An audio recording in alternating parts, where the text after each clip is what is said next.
Hey, I'm Linda. Welcome to another episode of Me, Him, and Football, the football podcast for couples. Hey, I'm Carl. If you're in a couple where one of you loves it and the other doesn't, you can enjoy this together. In this episode, we'll go through the weekly roundup, spotlight the biggest match for game week 2. Linda will learn about possibly the loneliest position in football. We'll go over what you've missed, and the couple versus the league section, where we'll go over our past and future predictions. All right, let's get it.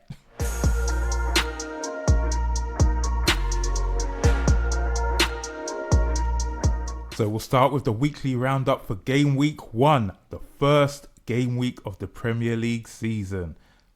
First match, Liverpool versus Bournemouth at Anfield. The first league match since Diogo Jota passed, so it began with, as you'd expect, the tributes to him, which were very emotional. And then we got into the match, Liverpool with a lot of their big signings, and they ended up beating Bournemouth 4-2. But it wasn't simple. Liverpool went 2-0 up, looking like they're cruising. Then Antoine Semenyo, who was involved in an incident which we'll cover later, but in the game of in the match action, he was sensational. 2 goals, brought it back to 2-2.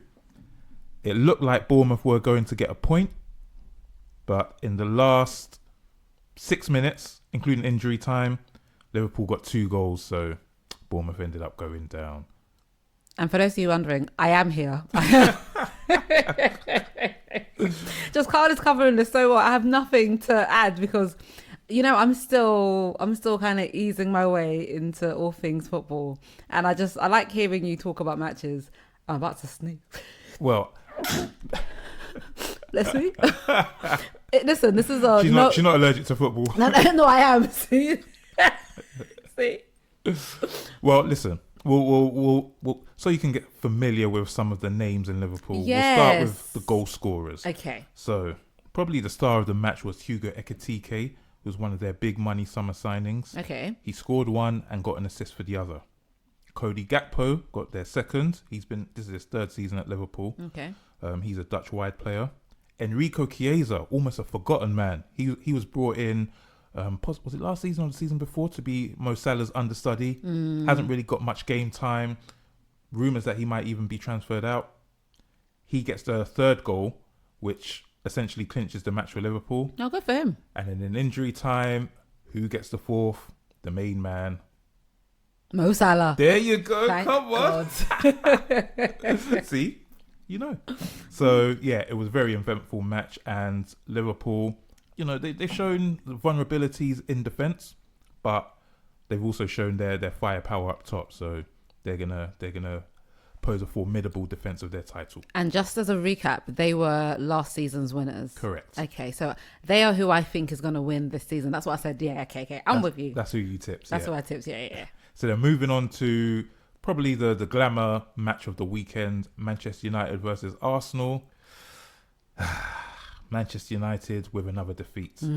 Disappointing. However, the performance was much improved to what they were showing last season. Okay. They looked like they had structure. They basically beat Arsenal in all the metrics apart from the one that matters most.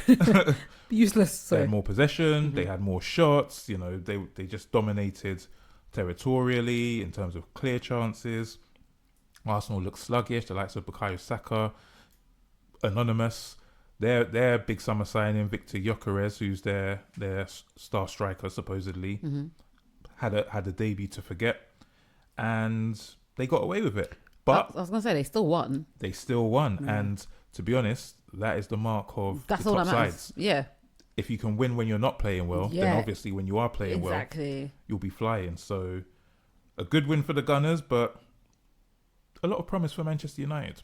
Okay, are you just saying that because you're a Man U fan, though? No, that is the consensus. That is, there were a lot of basically Mateus Cunha, Brian Mbeumo. Those are United's 2 big summer signings, along with Benjamin Sesko, who's a 3rd summer signing, but he started on the bench. Cunha and Mbeumo played the whole match, and they were fantastic. I mean, they showed all the qualities that you'd expect from them. Cunha, tricky, good approach play. Mbeumo, unbelievable first touch, direct, both threatening. It's amazing they didn't score any goals, but you can see those two are going to get goals for Manchester United in this, throughout the rest of the season. Okay. So Onto Wolves versus Man City. Liverpool were your pick. Man City were my pick. Yeah. Both of them scored 4 goals this weekend, but Man City didn't concede. They beat Wolves 4-0. One of their summer signings was, he put in basically kind of like the eye-catching performance of the weekend. Tijani Reinders. Tijani Reinders. Or Reinders, sorry. Reinders. Okay. So he's Dutch. But his first name, Tijani, comes from a Nigerian player, Tijani Babangida. Oh, Babangida, that's Yoruba. It is. Yeah. So Babangida, he played for Ajax in the 90s, and Reinders, being Dutch, his father named him after him. No way. Yeah. That's kind of cool. So yeah, Tijani, he put in a sensational performance. Again, another goal and assist for him. Just showed so much class, approach play, first touch, linking up. Yeah, he's going to be a sensational signing for Man City. And Man City were my pick for the title, and they're looking good. Okay, they're looking good, bruv. Yeah. And for the final match that we'll look at for the weekly roundup was Sunderland versus West Ham. Now, Sunderland, this is their first appearance in the Premier League for over a decade. I mean, I can't remember the exact number of years, but they've been missing for a while. Yeah. So you always expect the promoted teams, may struggle a little bit. Yeah. They hosted West Ham at the Stadium of Light. Yeah. And, the Northeast is one of kind of like the hotbeds of English football. So you have Newcastle up there and you have Sunderland. They're the two big teams in the Northeast. Okay. And Sunderland support were on point. Yeah. And they crushed West Ham 3-0. Wow, they came in swinging. So West Ham they were very bad. I mean, it's not looking good for them. A lot of their fans aren't happy. One of their top midfielders, Edson Alvarez, is looking like he's going to be sold. They have Jared Bowen up front, who's quality forward. He might give them some hope, but the rest of that team is not looking good. Oh.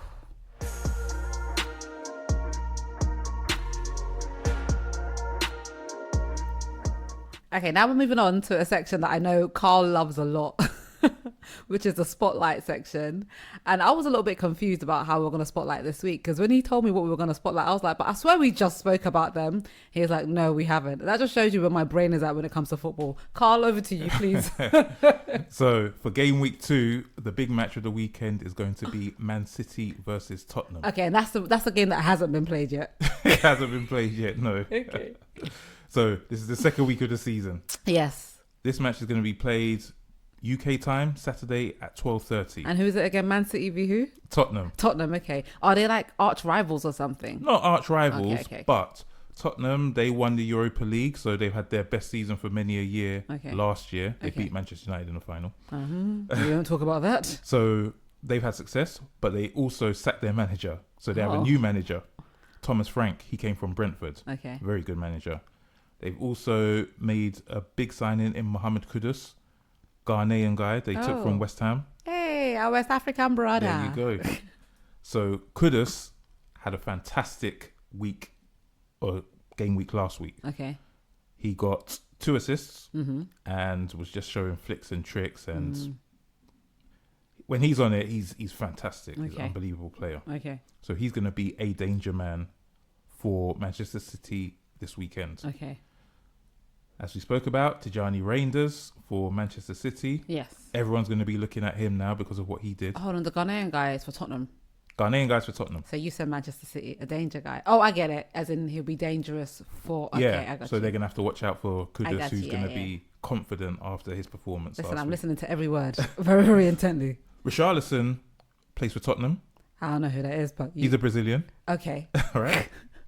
He scored 2 goals last week. Okay. One of them was a fantastic overhead kick. You know what an overhead kick is? Yeah, when you kick over your head. Yeah. Teach me that next week. Also known as a bicycle kick. Okay, yeah, I know. Yeah, I know what that is. Yeah. It looks cool when people do it, and It they kind of does. fall back. Yeah, exactly. Yeah. It was very cool. So he scored a brilliant one last week, set up by Kudus. Okay. So Tottenham are flying. They're confident, even though they've lost a couple of key players from last season or seasons gone by. Heung-min Son, who's left to go to America. Yeah, everyone likes him, and he was a really nice guy. Fantastic character, fantastic yeah, player. why did he?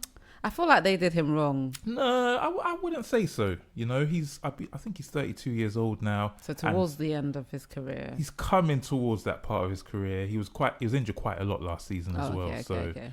I think for all parties involved, Then especially having won their first trophy in God knows how many years, it was probably a good time to separate. Okay. But they've also lost James Maddison to an injury for, I think it's about possibly 9 months. Can I just say, yeah, you see what kind of injury has he got? An ACL.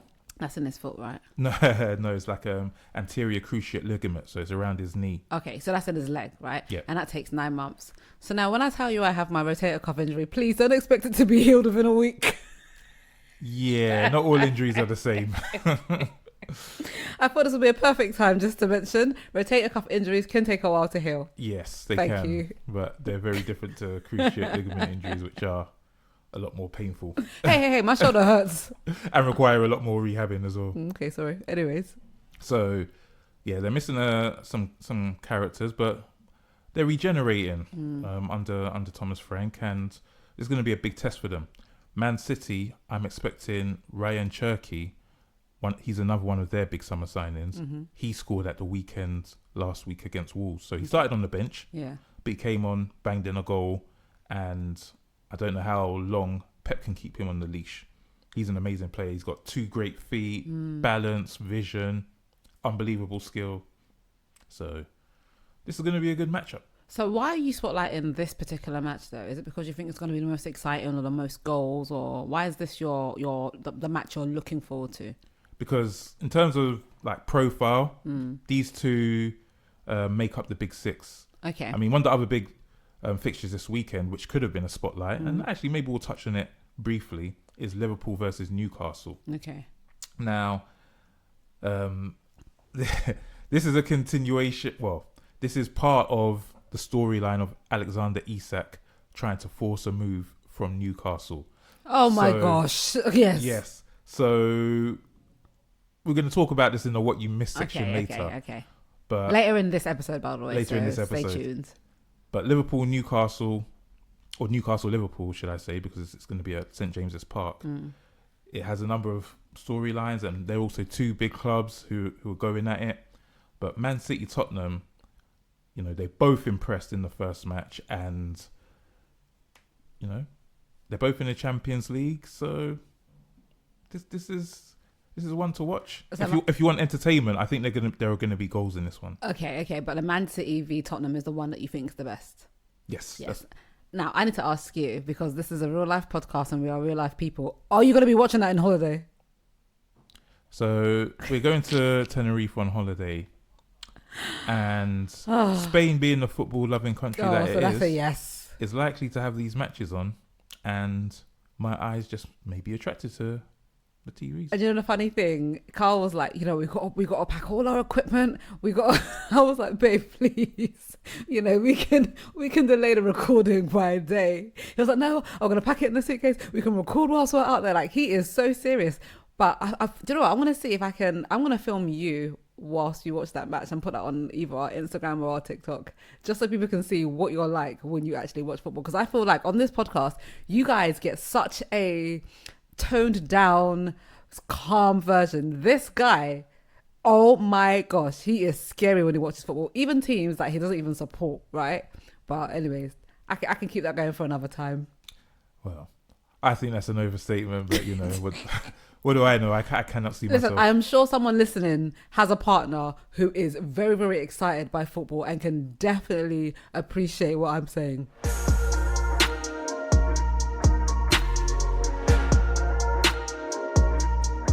Right, now it's time for some expert learning from our resident football expert, Carl, aka my husband.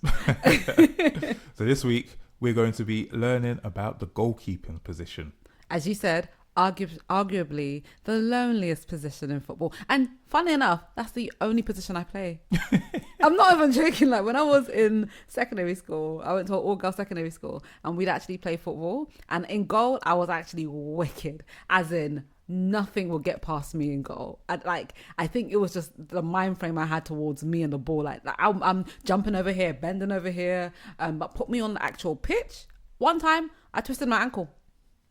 I believe it as It's well. not a This lie, one I like did. jumping up, jumping around like a like a rabbit on hot coals.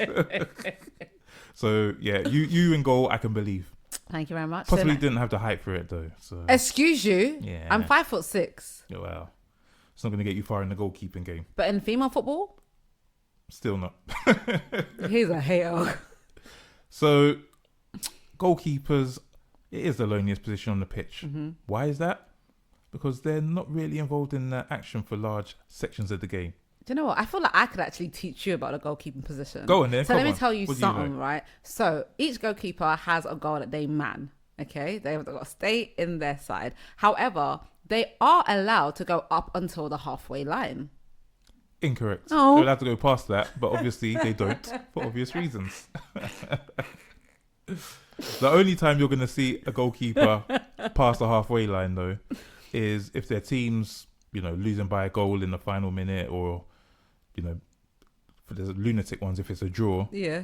and it's injury time and they want to get, the goal to clinch the game, or you might see a goalkeeper go up for a corner or a set piece. Okay. Other than that, continue. Okay, and they are the only ones that are allowed to touch the ball with their hands. Brilliant. And they wear gloves, and they can't score own goals, or they can. Oh yeah, they can score in goals. That's rude. They are the last line of defense. Correct. Come okay. on. So the base of the knowledge is Oh, there.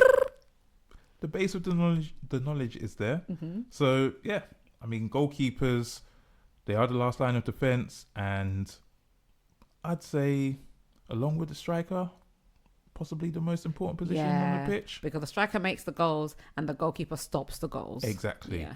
And if you don't have a goalkeeper, as Manchester United fans understand all too well, it can cost you a number of goals. So even just this weekend, our first choice goalkeeper, Andre Onana, not available. He made a number of mistakes last season anyway, and has done throughout his Manchester United career. So his understudy, his number 2, Altair Bayindir, comes in. Useless. Useless. he weak at the corner that Arsenal take, allows himself to get bullied, gets a weak hand on it, and it's nodded in by Riccardo Calafiori, Arsenal's fullback. So a commanding goalkeeper would have... Like David Seaman. Like David Seaman for Arsenal back in the day, like Peter Schmeichel, like Petr Cech for Chelsea, like Edwin van der Sar for Manchester United. Premier League has had some legendary goalkeepers, but there have been some terrible ones as well. And it will cost you big time, Of course. And goals cost you games, and losing games costs managers their jobs. Yeah. To be honest, I really do enjoy being in goal. I think that's my favorite position on the, because it's you, and hopefully you get less injuries. And I just feel like it is really, really important. I think it's just as important as the striker, because there's no point there's no point scoring 1 million goals if you're also letting in 1,000,001. Big facts. So there are different components to a goalkeeper's game as well. So it's not just stopping shots. That's very important, and to me that's the number one attribute of a goalkeeper. But increasingly in modern football, it's distribution as well. So playing out Goal with your feet. kicks. Yeah, so not even just goal kicks, It's in open play. If the ball passes back to the goalkeeper and the opposition are pressing him, he needs to be comfortable enough to pick out a pass to a player 15, 20 yards away, not just hoof it up. Yeah. That's what English football used to be. Yeah. But then Pep came in, Pep Guardiola of Manchester City, and he's changed how everyone plays because he's the most successful manager. And he takes risks. His goalkeepers play out from the back. Okay. The defenders might play 1-2s with the goalkeeper, and they're part of the build-up. A little finesse. Yeah. But now everyone copies him. But not everyone has the players to do it. Yeah. Please, my friends, know your strengths. Know your strengths. And it goes wrong for so many teams because they either don't have the defenders who can play out, or they don't have the goalkeepers who can play out. So distribution is a component. Defending set pieces, so coming to claim crosses or punching the ball when corners are being taken or free kicks. Anticipating where penalties are going. That is a big one. So what a lot of goalkeepers do these days is they'll write a little note and they might sellotape it to their water bottle. So what they'll do pre-match or in the week leading up to the match, the analysts at the football club will analyse where the penalty taker or penalty takers of the opposition usually put the ball. Yeah, such a team sport. Yeah, absolutely. So, let's say Mo Salah's last 10 penalties, 6 of them have gone to the left and 3 of them have gone to the right. The goalkeeper might put that information on the paper, attach it to their water bottle, and then they'll just have a little reference to it ahead of a penalty, and obviously that gives them a better chance of saving it. Yeah.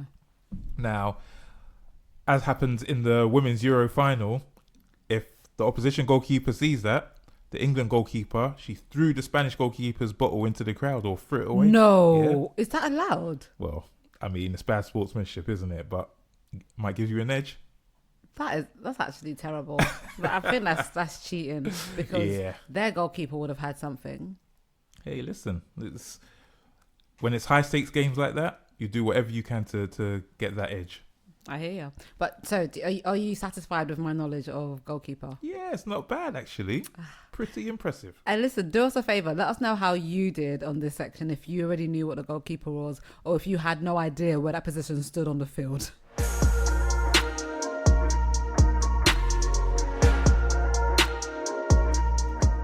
So on to the what you missed section, and unfortunately, the first thing we're going to talk about was a racist incident involving Antoine Semenyo, who was playing for Bournemouth against Liverpool.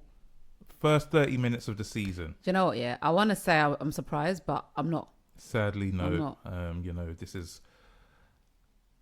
is not the first time, in English football. No, it won't be the last. Thing is, a part of me wants to say it's becoming more and more common, but I don't think that's true. I think with social media, we are able to see it more and more and capture it. Absolutely, but this wasn't even due to social media. So what happened was Antoine Semenyo was getting ready to take a throw-in, and he heard something from a fan in a wheelchair. No. A fan in a wheelchair, a disabled fan in a wheelchair. So he goes over and he asked the guy to repeat what he said. And this guy's, we can't, we're not picking it up in broadcast. Yeah. But Antoine Semenyo then reports it to the referee. Wait, so the guy brazenly repeated what he said? Brazenly. A part of me is happy. Yeah, say it so we know what you're saying. Exactly. So he reports it to the referee. So there's a stoppage in the match for a few minutes and no one really knows what it's about. And then the broadcast team mentioned that, Antoine Semenyo has reported a racist incident. So it wasn't until afterwards that we find out that the fan did indeed get arrested. Good. So he was ejected from the match. Good. Arrested. He was granted bail, but he is banned from all grounds in the UK. Do you know what? Finally, as it should be, because I'm sorry, there needs to be an example set. People need to know that if you're going to go to these matches, I don't care how passionate you are about players and your teams, and I don't even care if you bet your mortgage on someone scoring a goal. You don't come there and insult players, and especially when it comes to racism. Like, make it make sense. Make it make sense. And, not that you should even have to use this logic, but how many black players do Liverpool have? And in fact, apart from Mo Salah, who's obviously African, all the goal scorers on the night were black. Come on. Liverpool's goal scorers, Ekitike was black, Gakpo was black. Actually, Chiesa wasn't black, he's Italian. But, they've got a number of black... Their captain's black, Virgil van Dijk. But here's the thing, racism doesn't make sense. It doesn't use sense. Logic. Exactly. And just when you think... Because I feel like the sporting world, the entertainment world are making steps in the right direction. But you just remember that there are people out there that still share these views. They pass them down to their children. They pass them and share them amongst their friends.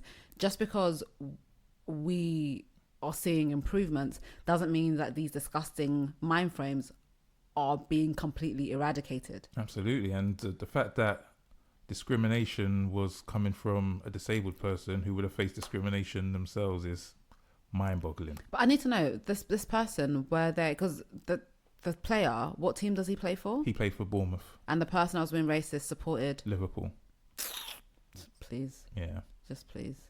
So, Antoine Semenyo, he handled it expertly. He scored 2 goals on the night. Come on. You know, hit back in the best way possible, and he's such a great guy. You know, his social media post afterwards was just very mature, and you know, he thanked everyone for the support, and he's going to have a great season, and he'll probably get a big move as well. To be honest, I'm quite surprised he didn't get a big move this summer, but he signed a contract extension with Bournemouth, and if he has another season like last season, and all the signs are that he's going to, then he'll probably get a big move this summer. Final question on this subject. Did they name and shame the player?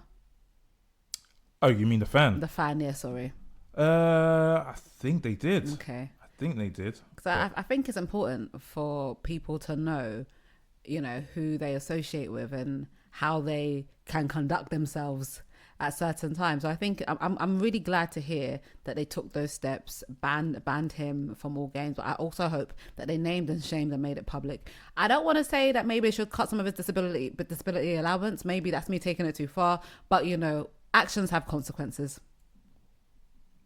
Absolutely. So moving on to, you know, not as serious. A bit more lighthearted? Well, I wouldn't say lighthearted. Oh, Depends, okay. Depends on who you're a fan of. Okay.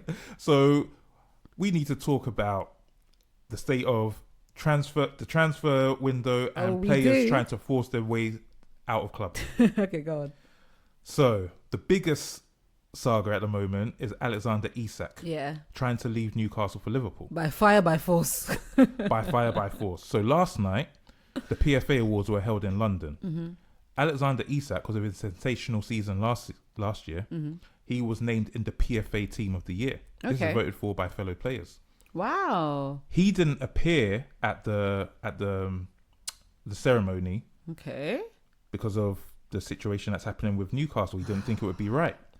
However, he did release a social media post around the same time. Oh gosh, what did he say? And part of it is saying that because he believes that the club agreed that he could leave this summer, and the club are contradicting that, saying we didn't agree. Yeah. So in his social media post last night, Alexander Isak has said, "When promises are broken and trust is lost, the relationship can't continue.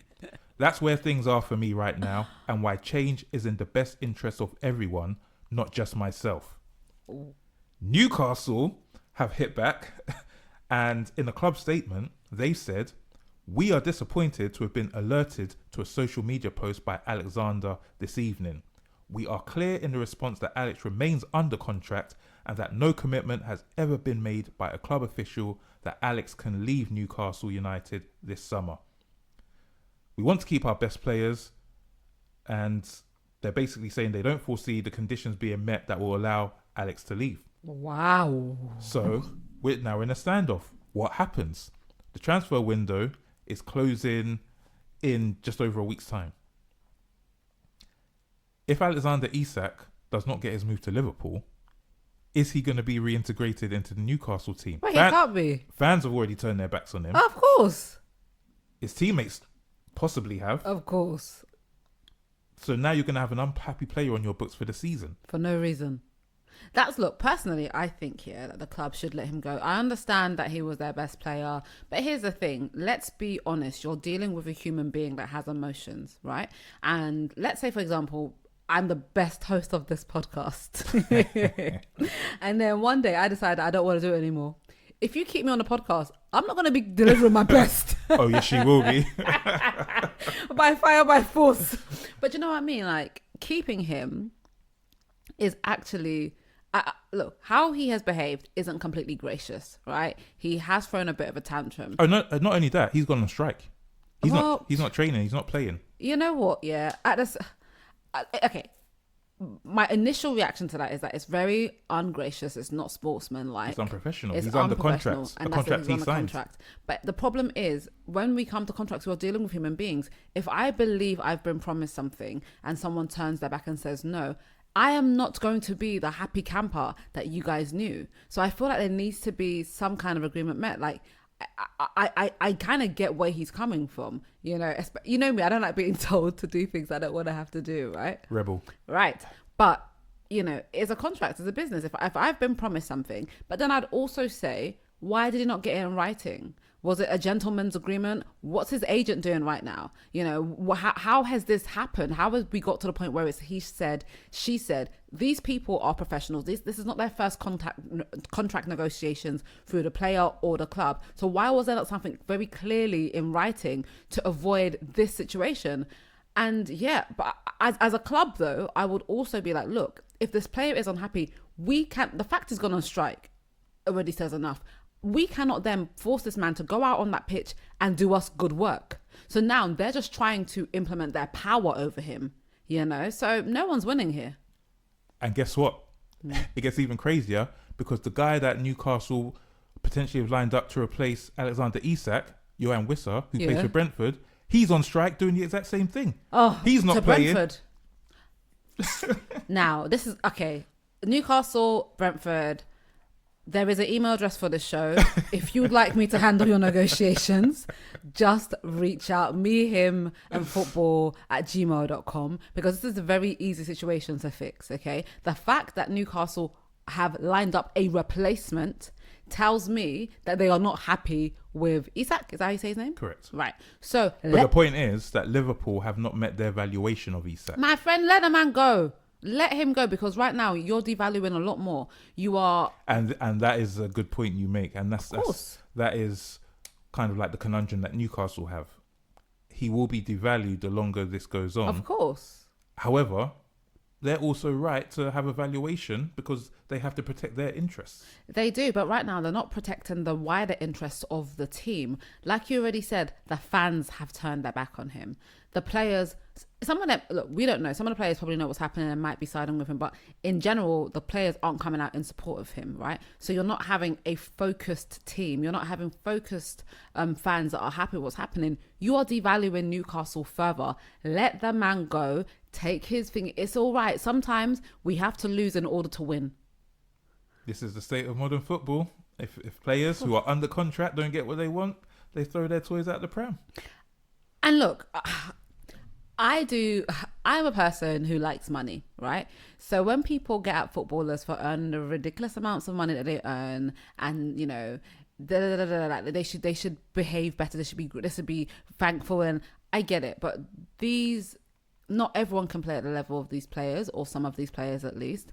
And there's a lot more that goes into being a footballer and earning the big bucks. There's loads that we haven't seen in terms of training, but in terms of discipline, in terms of simply persevering and not giving up, because I don't know where there's a player that has been plucked from obscurity and have never faced any difficulties in their life.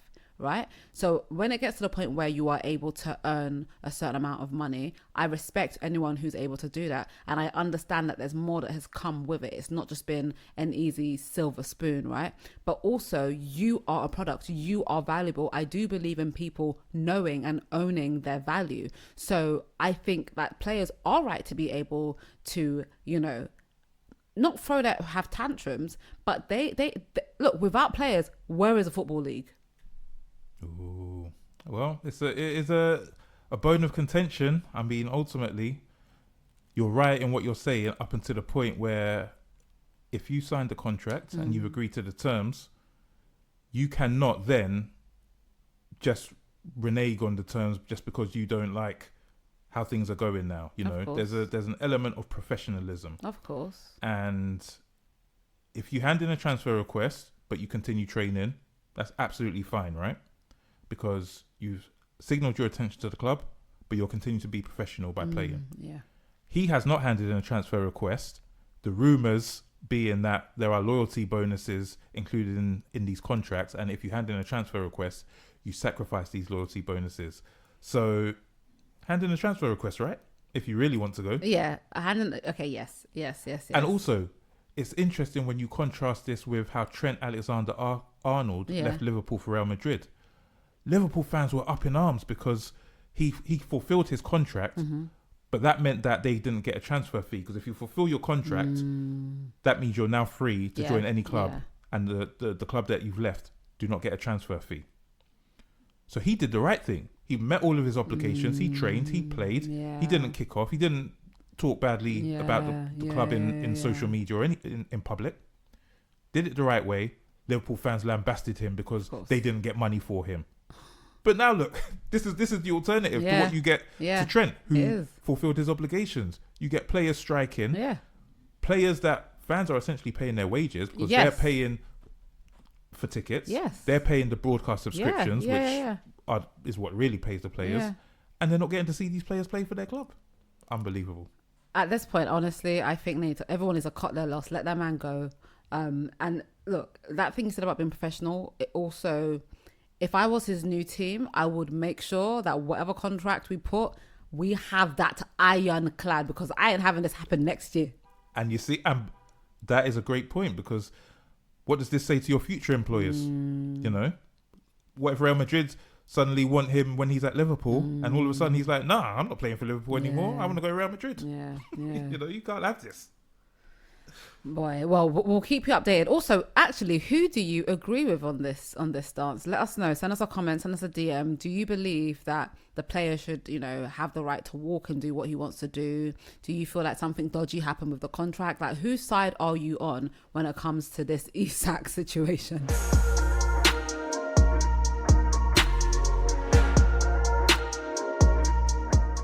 Okay, so before we get into our league predictions, let's recap last week's fixtures and see who was on the money. So for Liverpool v Bournemouth, I predicted it'll be 2-0. Carl said 3-1. The final score was 4-2 Liverpool. All right, so neither of us won. Aston Villa v Newcastle, I said 1-2. You said 2-0. 0-0. Okay. Then Brighton v Fulham, I said 1-1. You said 2-1. 1-1. 1-1, baby. So that's 1 point to me. Then Tottenham v Burnley. I said 1-0. You said 3-0. It was indeed 3-0. Look at you coming back. Nonsense. Then Sunderland v West Ham. I said 0-2. You said 1-1. 3-0 to Sunderland. All right, none of us. Wolves v Man City. I said 1-3. You said 1-4. It was 0-4. Ah, you were close. Chelsea v Crystal Palace. I said 2-1. You said 2-2. It was 0-0. Okay. Nottingham v Brentford. I said 0-0. You said 1-0. Nottingham Forest, by the way. It was 3-1 to Nottingham Forest. Okay, close enough. Man United v Arsenal. We both said 1-1. And it was 0-1. Oh. And then Leeds v Everton. I said 1-0. You said 1-2. It was 1-0. Oh my God! Wow, I didn't even know. So that's 2 points to me and 1 point to you. Aye, you better get that money ready, because I haven't decided what you're going to treat me to when I win. But just know, you have to bring out the Amex for that one, baby. Down. It's only game week 1. Don't be a hater all your life, son. All right. So predictions for next week. You tell me the fixtures and we'll get this done. Absolutely. So first up, Friday night, West Ham versus Chelsea. Okay. I say West Ham 1, Chelsea 2. I'm going 2-0 Chelsea. All right. West Ham were diabolically bad last weekend. All right. Next up, we've got Manchester City versus Tottenham Hotspur. Okay. I'm going to say, that's the big one and that's the highlighted one. All right. I'm going to say the pressure's going to be on. So 2-2. I'm going to say 3-1 Manchester City. All right. Next up, Bournemouth versus Wolverhampton Wanderers. I'm going to say, I'm going to say 0-0. Well, Wolves were very bad last week, so I'm going to go 2-0 Bournemouth. All right. Next up, Brentford Aston Villa. V Aston. Okay, I'm going to say, let me look back on my previous predictions. Okay, I'm going to say, 1-1. Brentford weren't good. I'm going to say 0-2 Aston Villa. All right. Burnley versus Sunderland, a battle of the promoted teams from last year. Okay, so Burnley last week didn't score, so I'm going to go 0-0. I'm going 1-0 Burnley.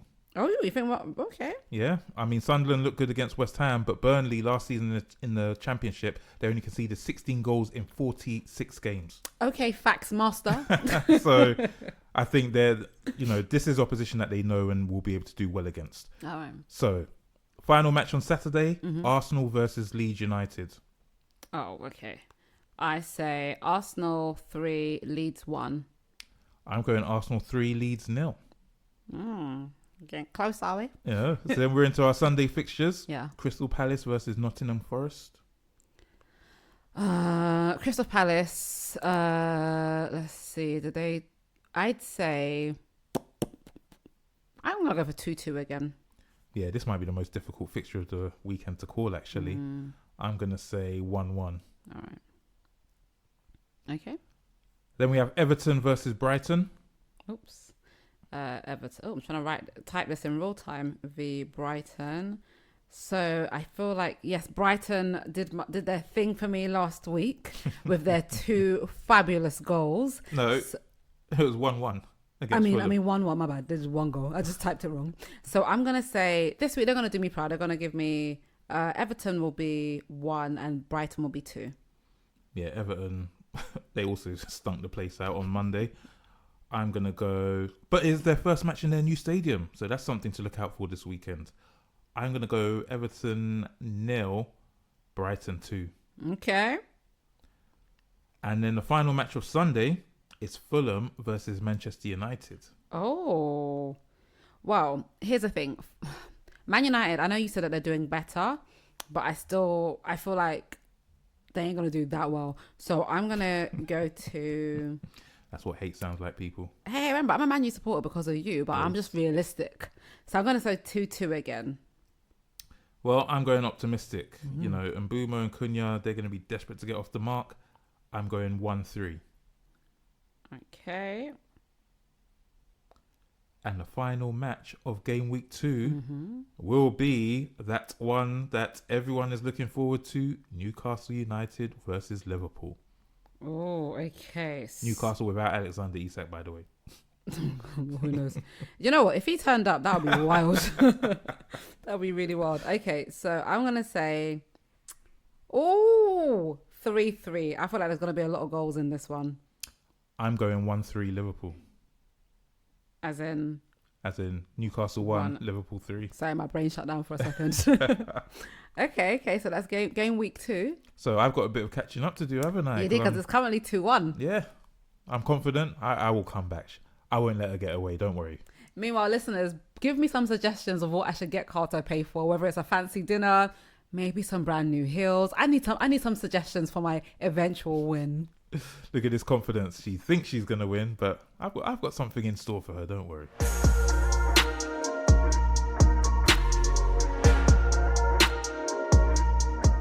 What a fabulous show this has been, if I do say so myself. It has been, actually.